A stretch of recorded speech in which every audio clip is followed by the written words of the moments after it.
Alabama beats Georgia 41-34. Instant classic, top 3 all-time, just off the top of my head, top 3 all-time game that I've ever been around, top 3 all-time environment that I've ever been around. I saw Herb Street say something today that I wasn't going to talk about, and I'm not going to spend more than 5 seconds on it. The environment at Bryant-Denny Stadium is the best in college football right now. They have figured it out. Stadium ops and everyone at the University of Alabama has figured out how to blend tradition, history, and pageantry with modern age music and technology and lighting. It's insane. Our buddy Brett from Pick Six Previews, I saw him on the sideline last night. He said, "Hey, guess what? It's my first SEC game." And I said, "Buddy, I don't know how you got the little grab claw machine to yank you by your shirt and drop you here in this moment in time, but you picked the right game." Our first 5 Chalai Classic. That's right, friends. Georgia-Alabama gets a 5 out of 5 on the Chalai scale. It gets no better than that. There was so much going on here. So I'm just going to take you where my mind wants to go, and feel free to wander along with me. There was a lot of irresistible force meeting a movable object here. Early in the season in college football, a lot of times it's like that. You haven't seen something happen. For instance, we hadn't seen Georgia give up a touchdown up until last night. And then we saw Bama score 4 touchdowns the first 4 times they touched the ball. So you realize, okay, well, that's gone. And Bama does a lot of stuff early on that you really expected when you saw Kalen DeBoer at Washington. If you were watching their Washington offense, we saw a lot of that. And then they just duplicate it. They copy-paste it. We're sitting there wondering, have they saved a lot up for Georgia? Well, of course they had. Any coaching staff and team worth their salt have. So, 3 of those 4 touchdown drives, by the way, were 65 yards plus. They got set up with a short field once. Georgia held Bama running backs. Here's what's crazy to me. Georgia held Bama running backs. So not Jalen Milroe, everybody else running the ball. They held them to 16 carries for 53 yards. If you told me that Friday, I'd feel pretty good. Problem was, Jalen Milroe did run the ball, and it was a very, very jarring start. A lot of you probably watched Bama 7-0, and you said, oh, good start for them. And then it's 14-0, you're like, really good start for them. And then it's 21-0, you're like, is this really happening? And then by the time it's 28-0, jaw on the ground. I have several paper popper stats for you here. Georgia had allowed 2 plays of 20-plus yards coming into this game. Bama had 3 such plays on their first 10, and 7 for the game. Georgia allowed 30 points in the first half. They did not allow 30 in any game last year. The first quarterback, Jalen Milroe, for 300 and 100 against Kirby Smart in Georgia since 2016. That was Josh Dobbs, by the way. I think I may have been at that game. So a lot of firsts happened, a lot of rarity happened last night. Milroe's stat line's pretty incredible. You're looking at it right there, Colin, showing it to you. I almost called him Jalen DeBoer. It's actually a really good T-shirt idea. Kalen DeBoer and Jalen Milroe is about as dangerous a combination as I think exists in college football right now, only because you don't know the ceiling. We saw what he did with Penix. Okay, so then he comes to Alabama. What can he do with Jalen Milroe? And the answer, at least in the early going, is you go up against the best defense the sport has to offer, the best program defensively that the sport's had to offer for quite a while. Totally different standard in Athens, year to year, not just team to team. And he has about 500 total yards last night, 27 of 33, 374, 4 touchdowns. And it's just, I don't know if you feel this way. I don't know how you couldn't feel this way. It's so glaring how much better a football player, how much better a quarterback he is this year so far than he was last year. And last year, he was good enough to win the SEC championship. Now, last year, a very incomplete player, but Jalen Milroe, the player he was last year, still good enough to be in overtime of the semifinal game. And they couldn't snap the ball to him half the time, and he got sacked all game last year. And it was such a starting point. But you thought to yourself, well, then Saban leaves, and all the staff that he was used to last year leaves, and so there's a lot of newness. And granted, he gets Kalen DeBoer in there, but there's so much to learn, and that was all true, and it doesn't matter because they hired one of the best in the game, and he brought in a lot of the best in the game. And unbeknownst to us, maybe he inherited the best in the game. Jalen Milroe, the current favorite in the Heisman odds market, but there's a freeze point that happens in this game a lot. I explained this about another game last week, and it happened last night. But it's happened to Kirby some, because it happens to anyone in this sport. No matter how good you are defensively in the game of football, but specifically the sport of college football, there is a certain tier of quarterback that renders all of that moot. In other words, if you take the cup of water, it doesn't matter if it's 50 degrees or 40 degrees or 35 degrees. If it's not below 32.4 degrees Fahrenheit, it would never freeze. You can wait 100 years, and if it's 33, it will never freeze. But if it gets below 32.4, then it's a matter of how long does it take to freeze? Very few quarterbacks are good enough to expose Kirby Smart's defense. Very few of them. But C.J. Stroud was, and they still beat him somehow. But C.J. Stroud had a day. Because C.J. Stroud met the freeze point. He had that kind of talent about himself. Johnny Manziel, back when Kirby was still at Alabama, Johnny Manziel met the freeze point. Deshaun Watson at Clemson met the freeze point. Cam Newton at Auburn met the freeze point. Jalen Milroe last night met the freeze point.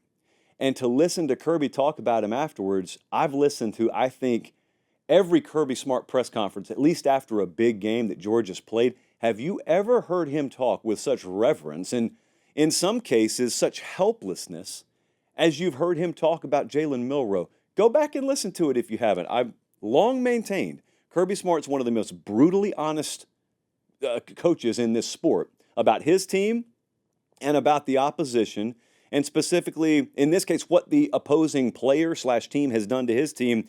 And he's talking about Ryan Williams in some ways. He's talking about Jalen Milroe. But he gave a really, really good description last night. Everyone's speaking in the abstract, and everyone's speaking in an overarching manner, and Kirby's drilling down into specifics. This is why we have to play him that way. This is why we can't play him another way, because this is what he'll do to you. We knew Jalen Milroe could run. Jalen Milroe is becoming a quarterback that now certainly looks a lot different, looks a lot more potent, the highest level of the dual threat definition of a quarterback, and also popping on NFL radars now. I heard a lot of NFL folks talking today in a way they never would have spoken about him last year. And it just, when you're watching it, it makes you feel kind of helpless. I know. I sat there on the field and watched it myself last night. But I thought defensively for Alabama in this game, Friday, I said this to a lot of folks after the show we had done Thursday night, I thought turnovers were probably going to be the only stat that mattered for them. Only because I think Kane Womack was going to play Georgia a little bit different than Clemson did, a little bit different than Kentucky did, just less easier stuff given up underneath because of the way they play in the secondary specifically. So it was going to be there, and it was there. And Carson Beck threw some picks, and Bama turned the ball over, ended up forcing 4 of them. And I think they felt confident in that part of the matchup. Now, it ended up that Carson Beck still ended up getting his in the second half, and I'm going to talk about that in a second. But you give me 3 sacks, you give me 6 tackles for loss, you get a safety, young DBs put in a tough spot in the second half because of the way the game script played out, and you give me that and then you hand me 4 turnovers as well, I'll feel very good about my chances if I'm Alabama. So I know a lot of folks are talking about Ryan Williams. And the thing about it is, everybody should be talking about Ryan Williams. I came into the office today, and I had driven back last night. One of the toughest drives known to man is the primetime game in Tuscaloosa and then driving back to Nashville that night. It's tough. I don't recommend it. It's tough. But I'm sitting there thinking to myself, I know I have to have a meeting with producer Jesse and director Colin, and I have to tell them what I want to do with the next night's show. That's this show. And I know that we have a friend who shows up to the studio every Sunday night. Her name is Sarah, last name McLaughlin. And she wants to just give a little musical interlude, just provide her services, if you will, to more vividly depict something that has happened in the previous day. So a lot of times, Colin and Jesse will do a box score. A lot of times I'll read off a stat sheet. A lot of times I may even break down a specific position group and what they did or didn't do. Maybe we'll read a drive chart. But I don't think we have ever, to this point, just broken down a single play as the Sarah McLaughlin special. However, there's a first time for everything. Colin, tell her, cue it up. The Sarah McLaughlin special tonight. We saw the birth of a true outright psychopath last night on national TV. 17-year-old, FYI, Ryan Williams there. He goes up after Georgia's just taken the lead, alien maneuver number 1. But that's not enough. You got 2 DBs from the best defense in the country. You throw a second alien maneuver on them. And here's the thing about that. You've already done 2 things that most humans physically could never hope to do. You break down the sideline. Again, you got 2 of the best in the country in pursuit, and that bores you. So you figure, I don't need the mouthpiece. In mid-stride, I'm going to pull out the mouthpiece because I won't need it for where I'm going. And I score to put Bama back up like 42 seconds after we lost the lead. And then at 17 years old, knowing full well I wasn't even alive in the late 90s, I start doing the Dirty Bird dance on them in the end zone. That is legal terrorism. In the night where a president of the United States was in the building, we had a legal act of terrorism happen there. Ryan Williams, everything they said he was going to be. Ryan Williams, everything those 5 stars indicated that he would be. Sarah McLachlan, known for rescuing dogs, and now Ryan Williams will be known for doing that to dogs. And for good measure, he changed his profile picture to Michael Vick holding a puppy this morning. So I watched Amari Cooper come through there. I watched Julio come through there. We all did. We all watched those guys. That's as good as any of them as a true freshman. His body control is insane, man. Like, to be able to do that stuff and to be able to do it and look so light on your feet as you're doing it, it's just certainly not normal. A lot of that's not coachable. You certainly want to take guys that are really talented and let them work within your system. But any coach who's done it for a long time out there at a high level will tell you, every so often, the conveyor belt brings you a special talent to the point where you got to step back, be humble enough, swallow your pride enough to understand this human being here does stuff that I could never coach. This human does stuff that I could never really write on a play sheet. I'm going to take advantage of that. And I'm just going to understand. We get it in his hands, and he'll take care of the rest. And a couple of times last night, several times the rest of this season, he'll probably do the sorts of things that make Kalen DeBoer look like a genius, make Jalen Milroe look incredible, and in reality, they're just humble enough to say, just let Tu do his thing. Don't care that he can't vote yet legally. Just let him go do his thing. That is a player. That's an amazing football player. So you're watching him sort of burst on the national scene last night, but we were sitting here in fall camp, and I kept telling you the hype around him's insane out of fall camp. And this is really not a place that's prone to overhyping players because they've seen so many of them come through there, especially at that position over the past decade. How many have they seen come through there? They had a guy win the Heisman at the wide receiver position. And they keep comparing this guy favorably to all of them. They keep saying, hey, what Amari was here as a true freshman, this kid could be as well. And you're like, but he doesn't even weigh 170, does he? And he didn't even enroll early, did he? And he skipped his senior year of high school, didn't he? Yes. But we reiterate and stand by everything we're saying. Well, it turns out they weren't lying. They were not lying. Got a lot of folks watching live, by the way. Make sure you subscribe to the channel if you haven't already, because it keeps the show free of charge. A ton to say about Alabama. I'll get back to Alabama in a second. I don't think it's possible to have one fixed opinion of Georgia right now, because I don't think it's possible to know which direction their season's about to head. They got outcoached thoroughly in the first half of last night's game. In the game, they got outcoached thoroughly, because you don't get down that big without having been outcoached. You don't. You go get the best athletes you can. They got the best athletes they could possibly get. You've got a several years head start. Your staff has a lot of continuity in it. Theirs is brand new, and they just boat race you out of the gate. That's being outcoached. But that happens sometimes. Not often to Kirby Smart, but that can happen. It's happened to Saban before. It can happen. Here was the glaring part to me, that I was standing there next to an NFL scout pregame, and man, you're just looking at Georgia's guys. You got some guys that aren't even going to play meaningful downs that look like total freak shows. And then you got Bama, and they look the same way, and you're like, boy, there are very few times you get to look at rosters like these. Well, then the game starts. And what was so crazy to watch, and I don't ever think I've found myself saying this before, is how Georgia was getting physically owned, like out-athleted. I'm not just talking about line of scrimmage stuff. I'm talking about out-athleted. And in my opinion, going into last night, there wasn't a team in the country that can make Georgia look like that. I don't believe that about, like, I believe Georgia is best of the best, and the best you could hope to do if you're Ohio State or Bama or Texas, that's about where the list ends, is go toe-to-toe with them physically. but you're certainly not going to outclass them. Well, Bama outclassed them physically in the first half. It was so glaring when you're standing there on the field watching. They just got better athletes, the home team does, than the road team does. Never, ever, ever have I watched Georgia in person and said that. So then the second half sets up the way it does. And you've got to have some serious mental resolve about yourself to nut up in the second half and to come all the way back and to take the lead on them after you've been down, 30-7, I think, at the half, 28-0 at one point. There's no denying that. Anyone who discounts that or overlooks that is a fool. Here's the thing about it, though. They lost the game. They dug themselves a big hole and they lost the game. So it doesn't really matter. It may matter in the future. The resolve that you showed to come back in that game may pay dividends in the future, but here's where it's hard for me to figure it out. It's great that you came back. It's terrible that you dug yourself the hole or you allowed them to dig the hole and then throw your body in it in the first half. That's not good. But the thing about it is when you go play Texas,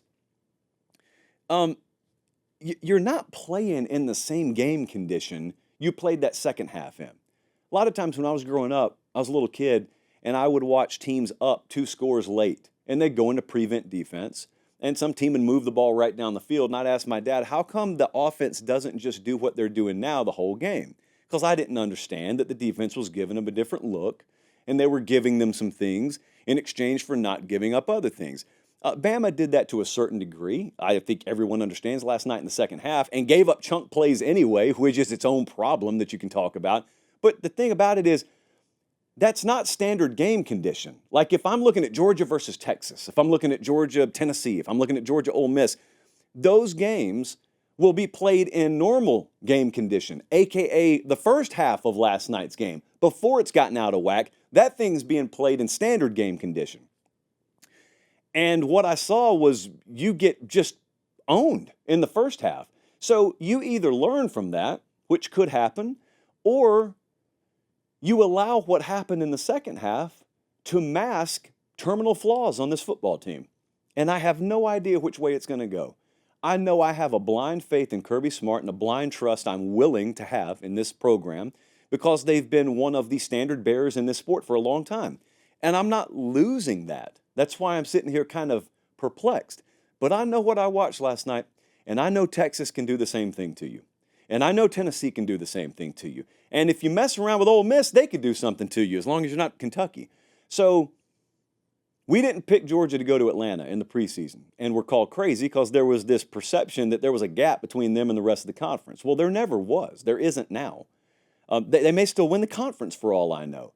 But that's a team with flaws just like everyone else. And so a lot of them have been exposed now. I guess that's the good news. Now you can go to work at trying to fix it. But it's a total fork in the road moment for this team. Program will be fine. But this team, to fulfill on the goals they had, I'm just telling you what I could see. I could see them with confetti raining down on their head in Atlanta because they haven't lost a game since this one last night. I could see that. That's the kind of program you're talking about here. It's the kind of track record you're talking about. But I could also see 2 or 3 weeks from now, them trailing Texas 31-17 in the fourth quarter and us saying, wow, it turns out that second half in Tuscaloosa, that was just kind of a last-ditch effort of a very flawed team that's never going to maximize the potential we thought it had. And, oh, well, 9-3 year incoming for Georgia. Either way, could see the season go either way. As for Bama, there's the possibility that last night's the best they'll look all year. If it is, that's a pretty good look to have against a top 5 team. But there is another possibility. This isn't necessarily one that their opponents want to hear, but we have to acknowledge that there is the possibility, if I fan out the deck of cards that simulate the rest of this season, several of the cards in that deck would tell you that Bama hasn't peaked yet. They're relying on a whole bunch of freshmen on this team. Now, Ryan Williams is a stud. I'm not telling you he's going to significantly improve his game, but there's some other receivers that you didn't really see get in the mix to a large degree. Now, they spread it around. They had 11 different guys catch balls last night, which was absolutely a focal point of that offensive game plan going in. But they're relying on young kids in the secondary. Keep in mind, as good as Milroe looked last night, he's still pretty new in this system. They just got healthy on the offensive line. That starting 5 hasn't played together a whole lot. How about Caden Proctor, man?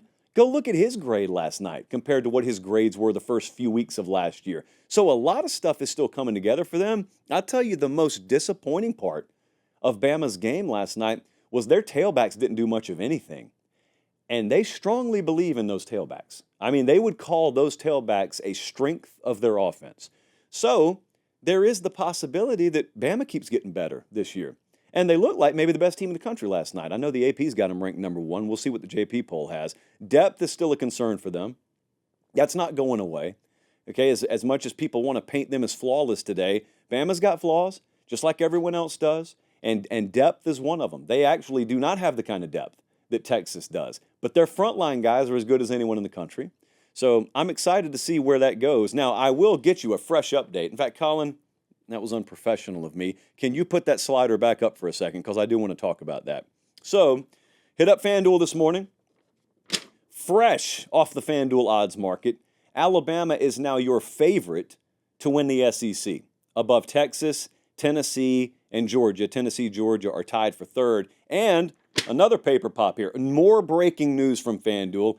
Alabama is now the favorite to win the national championship. Now, a lot changed since last night, huh? So, we've got the individual player prop market moving with the Heisman. We've got SEC championship odds moving. We've got national championship odds moving right now. Also, to make the playoff, Alabama and I believe Ohio State are tied for having the best odds to make the playoff, and they are overwhelmingly favored to make the playoff. So that's an update from the odds market. Now, the messaging part that I just want to talk to you about here for a second on both sides. For Georgia, this was a total sledgehammer to the face moment because I explained to you what this game means to those people because I'm one of them. I'm from the state of Georgia. I know it very well. What it meant was more than just standings and rankings. There is a huge, huge problem. Georgia's got a huge Alabama problem. They've had one for a while. Now, it hasn't stopped them from winning 2 national titles. So I had one of my Georgia buddies text me earlier today saying, man, Kirby's got the same problem that Ryan Day has. Well, no, he doesn't, because Kirby's got 2 national titles in his back pocket, and he beat Bama for one of them. So, no, he does not have the same problem with Bama that Ryan Day has with Michigan, but he's still got a problem. And so the problem is, and the perceived solution was, Saban's at Alabama. He's on a legendary run. We hope we can top him, but if we don't, he'll retire. Kirby will have like another decade after that at least, and that's when we'll go on our legendary run. Well, this was your first time out, and they sold themselves on that. Georgia folks have sold themselves on that notion for a long time. And your first time out, the guy who replaced him owned you to a larger and more dominant degree, in the first half at least, than his predecessor did, than Nick Saban ever did. So what do we make of that? Well, if you're watching from Topeka, Kansas, what you make of it is, oh, cool, Alabama's the number 1 team in the country now. They'll probably meet in Atlanta again, blah, blah, yada, yada, something like that. That is not the way that this is being taken in Georgia circles. It's a much bigger deal than that. It means a lot more. The reason I called this game a 1-game season is because there are things about this rivalry that are ultra personal, and they extend well beyond the odds market or the standings or the leaderboard. That's what's beautiful about college football, if you can win. It's what's nightmarish about college football if you can't win enough. Georgia hadn't won enough against Alabama, and there's no excuse for it because there's well-resourced. Kirby Smart doesn't get nose to anything. I mean, their offensive staff got circles run around them last night in the first half of that game. And then you flip the game script and you just tell Carson Beck, toss it deep, we'll see what happens. And you had some young defensive backs that you could take advantage of, but then one eventually took advantage of you to win the game. So what are you going to do about it? I have no idea. Luckily, I'm not paid to figure that stuff out. Kirby Smart is. They always have believed at Georgia in having a deep enough tool bag that you can reach in there and there'll always be an answer. Something he learned a long time ago under his boss in Tuscaloosa. So I don't doubt that they think they have answers. I doubt whether they'll work this year. I do doubt that. But I also know to blindly believe in them until proven otherwise. At Alabama, let me tell you something about last night. When this staff came in, when Kalen DeBoer and his staff came in, it seems like a long time ago now. It wasn't so long ago. You remember how for about 1 week period, it seemed like the sky was falling. Caleb Downs left, rumors of a lot of other guys leaving, and it looked dire, didn't it? Plus, you had the whole question, is he ever going to be able to recruit? Is this guy not from the South ever going to be able to understand the South? And then they steadied the ship and all was well. But here's what they never forgot, and they never will. They never forgot what they dealt with behind the scenes from a lot of programs around the South. They dealt with incoming negative messaging. It's not the first time it's ever happened, but it was the first time it's ever happened to them. And they dealt with a lot of folks trying to poach players. They dealt with all this stuff like a lot of other programs do, but they just took note of it because the beauty of conference play is if you're done wrong behind the scenes by some of your rivals out there, you eventually get them on the field, out in front of the world, out in front of God and everybody. And I would be willing to bet that there was a certain amount of pride taken in what was administered last night on that front for Kalen DeBoer in Alabama. So let me speak personally for a second. This was one of the best games I've ever seen in my life. I know Uncle Paul Feinbaum this morning said it was the best that he can remember seeing. I don't want to necessarily say I disagree with that. Bama, Tennessee a couple of years ago, way up there for me. This one last night, way up there for me. But Colin, also, let's take a look at what happened Friday. So Friday, I got to give a huge hat tip to the University of Alabama because I come to campus Friday and they had me speak to a lot of the students, and man, we did not publicize this event on purpose. Because you see that back wall? I don't even know if the fire marshal fully approved of us having standing room only in this building. I mean, we could have packed a room 5 times that size. Great Q&A session with the students there. Hundreds of photos taken, and then we go the next morning to Bryant-Denny Stadium. We spend all day there. Phenomenal venue. Bucket list. If you haven't been, make sure you go. But man, what a night last night. I mean, the best part of us getting there early is we do our live stuff for CBS, and then I've just got time to kind of walk around. Did it at Oklahoma a couple of weeks ago, South Carolina the week before. Colin's got some of the video. You just kind of walk around. Secret Service out front, by the way. Count my fingers here. 4 Secret Service members confirmed to us, Jesse and Colin, that they watched the show, plus Laura Rutledge. So it's a good 5-some right there. You got 4 Secret Service members and Laura Rutledge. How about that? And we've got all of our people there lining the walls, and you just talk to as many people as you can, take pictures with as many people as you can. This was really fun. It's the most fun part. Actually, this moment right here, as you can see, was very, very special. So I appreciate you guys, man. It was a spectacle. If you had a ticket last night, save that ticket stub. Alabama 41-34. I have no clue if they'll play again. If they don't, they've given me everything I could possibly hope to have from that matchup this year.